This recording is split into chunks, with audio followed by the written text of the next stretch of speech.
मी ऋषाली. आज आपण आलो आहे रतांब्याच्या झाडाखाली. आता आपण रतांबे काढूया.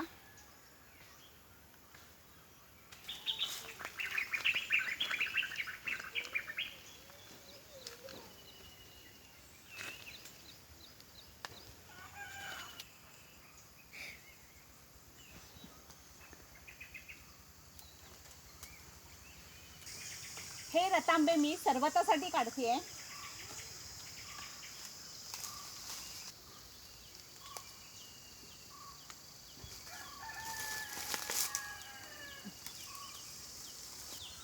रतांबे काही जास्त पिकले नव्हते, एवढेच मिळाले. बस एवढंच सरबत करूया आपण. हा बघा कोकण मेवा. इथे मी आंब्याची टेस्ट करून दाखवते तुम्हाला. खूप छान लागतोय.